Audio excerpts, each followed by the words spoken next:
जल है तो कल है। नमस्ते, सत श्री अकाल, आदाब दोस्तों। मैं आप लोगों के साथ शुभम कुशवाहा। आज मैं आप लोगों से एक ऐसे विषय पर बात करने जा रहा हूं, एक ऐसे मुद्दे पर चर्चा करने जा रहा हूं जिसके बिना पर हम मानव जीवन की कल्पना भी नहीं कर सकते। हम कुछ घंटों भी उसके बिना नहीं जी सकते। लेकिन इस विषय पर ना तो मीडिया पर बात होती है, ना तो सोशल मीडिया में बात होती है, ना कोई नेता अभिनेता इस पर बात करते हैं।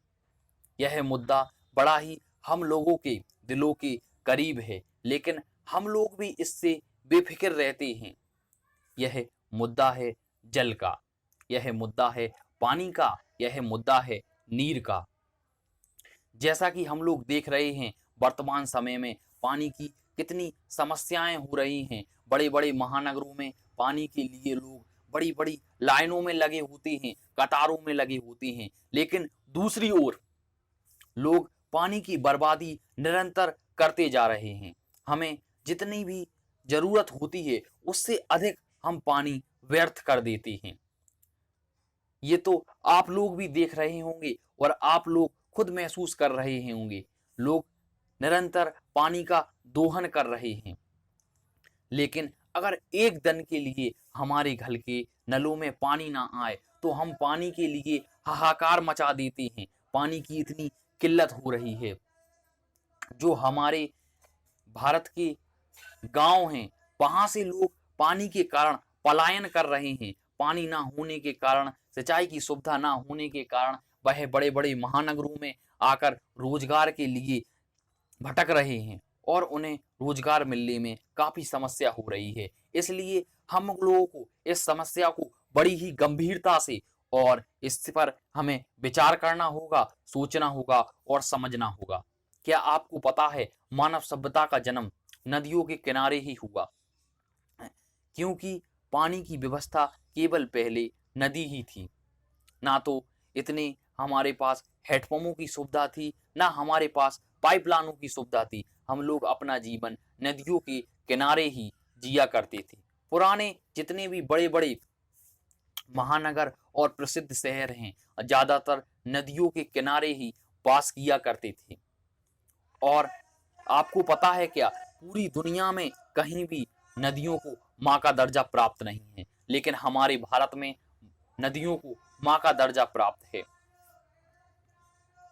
हजारों साल पहले भारत की गोद में हजारों नदियां बहा करती हैं, लेकिन आज के समय में यह संख्या सिमटकर सैकड़ों में आ गई है। कई नदियों का तो अस्तित्व ही समाप्त हो गया है।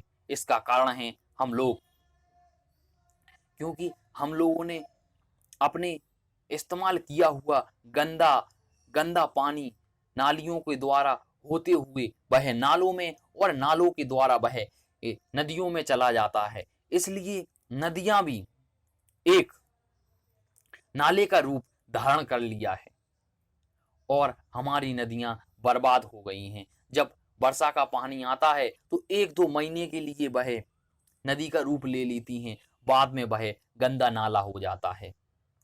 आप अपने पूर्वजों से सुनिए, अपनी दादी दादाओं से सुनिए और जो बुजुर्ग में उम्र में जो ज्यादा हैं, जो बुजुर्ग हैं, उनसे आप बात कीजिए, उनसे आप संवाद कीजिए। पानी के बारे में उनसे पूछिए आप कि पहले कैसा हुआ करता था। क्या आपको पता है हमारे गांव में पहले इतने तालाब हुआ करते थे और जो गांव के प्रसिद्ध और समझदार लोग होते थे वो पूरे गांव की इस तरीके से व्यवस्था बनाए हुआ करते थे कि हमारे भारत के हर गांव में पानी की कभी भी समस्या नहीं होती थी। साल भर पर्याप्त पानी होता था और लोगों को कभी भी पानी के लिए दर बदर नहीं भटकना पड़ता था। इसका हमारे पूर्वजों ने पहले ही उपाय कर कर रखा था। वो उपाय था तालाब, झील, पोखर, बावड़ियां। लेकिन आज यह सब समाप्त होते जा रहे हैं। हम लोगों ने निरंतर उसमें कचरा वगैरह डालकर उसे पूर दिया है और उसमें ही खेती करने लगे हैं। इसका कारण है लालच। लोगों को लगता है यदि हम तालाब की जमीन को में भी खेती करेंगे तो अधिक पैदा करेंगे, लेकिन ये हम लोगों की गलत सोच है। हम लोगों को तालाबों को बर्बाद नहीं करना होगा। पहले क्या होता था, जो एक गांव में 5-6 तालाब या उससे अधिक भी तालाब हुआ करते थे।